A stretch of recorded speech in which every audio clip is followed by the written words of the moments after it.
मिल गई। गुरुजी की संजीवनी बनाने की संपूर्ण विधि मुझे मिल गई। 5000 साल पुराना दिव्य खजाना। अद्भुत, अद्भुत।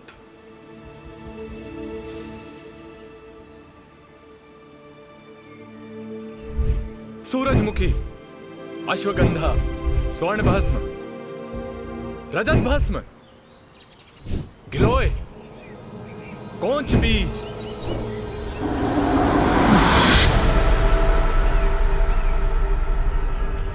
जाओ। संजीवनी पूरी दुनिया की जड़ी बूटियों का एक संगम है। ये इंसान को मौत के मुंह से वापस पिला सकती है। अगर कुछ दिनों तक इसका सेवन कर लिया जाए तो ये इंसान को लगभग अमर बना दे। अद्भुत। अगर मैंने ये संजीवनी बना ली तो शायद गुरुजी की दृष्टि में मेरा थोड़ा सम्मान बढ़ जाएगा।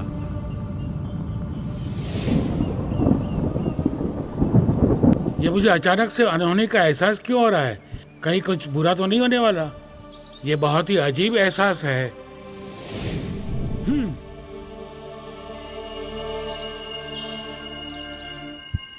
अब इस पवित्र संजीवनी को इस दिव्य अग्नि में पकना होगा जिसमें ब्रह्मांड की सभी शक्तियां शामिल हैं।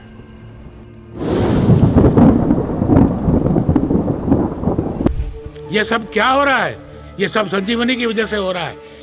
ये उस मूर्ख की हरकत है। अब मैं और बर्दाश्त नहीं कर सकता।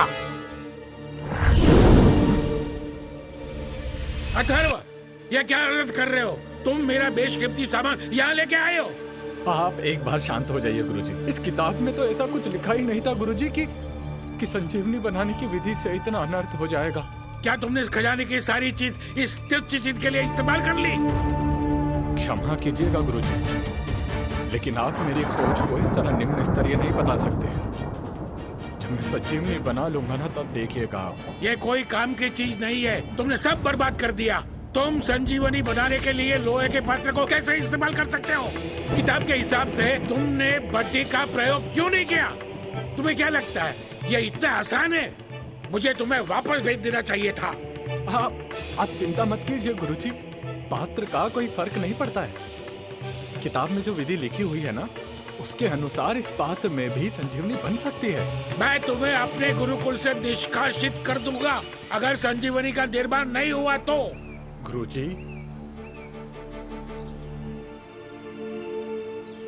ये देखिए गुरुजी। देखा गुरुजी, मैंने कहा था ना कि पात्र का कोई फर्क नहीं पड़ता है।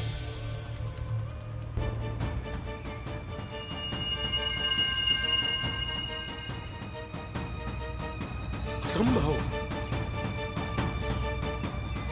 तुमने आखिरकार संजीवनी का निर्माण कर ही दिया, वो भी लोहे के पात्र में।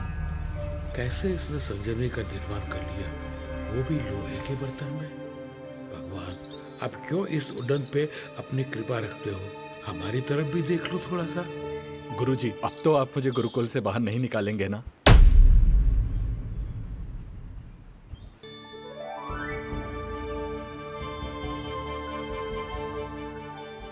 देखिए गुरुजी, आखिरकार मैंने संजीवनी बना ही ली।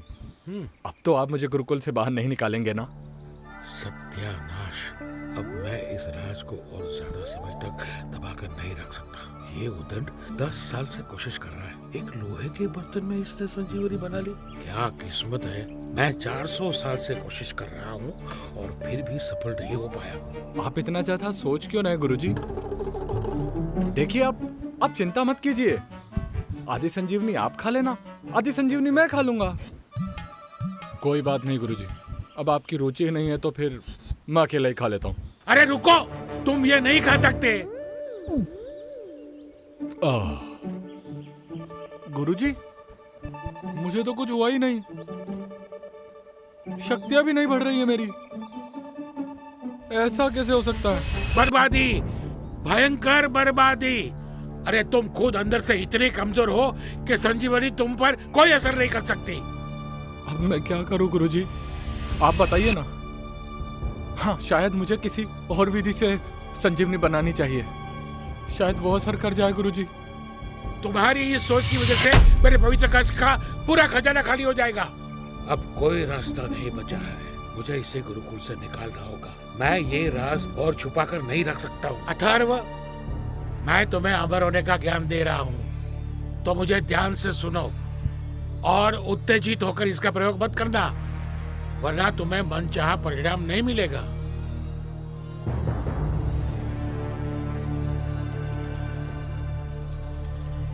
ये तो बहुत ही ज्यादा योग्य है, और अगर इसने कुछ समय में ही संजीवनी का निर्माण कर दिया और उसके सेवन से ये अमर हो गया, तो ये तो अहंकारी हो जाएगा और अपने पद से भटक भी जाएगा।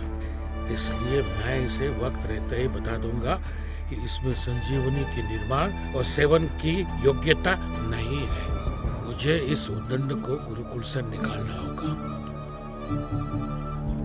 अथर्व, तुम 10 साल से संजीवनी बनाने की कोशिश कर रहे हो, लेकिन तुम इसमें सफल नहीं हुए। अब मैं तुम्हारी आखिरी परीक्षा लेना चाहता हूँ। तुम अपनी पूरी शक्ति लगाकर मुझ पर प्रहार करो, ताकि मुझे तुम्हारी वर्तमान शक्ति का पता चल सके। और अगर अब भी मुझे ये लगा कि तुम में पर्याप्त शक्ति नहीं है, तो तुम ये गुरुकुल छोड़कर जा सकते हो। देखिए गुरुजी, मैं इस गुरुकुल से बाहर नहीं जाना चाहता हूँ। आप तो मेरे गुरु हैं ना।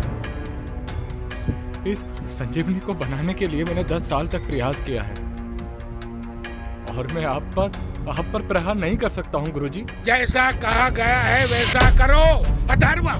ठीक है गुरुजी, आप कहते हैं तो मैं अपनी शक्तियों का प्रदर्शन करता हूँ आप पर। लगा लो अपनी पूरी ताकत अथर्व। ये तो बहुत ताकतवर हो गया है, कहीं इसके हाथों मेरी जान ना निकल जाए।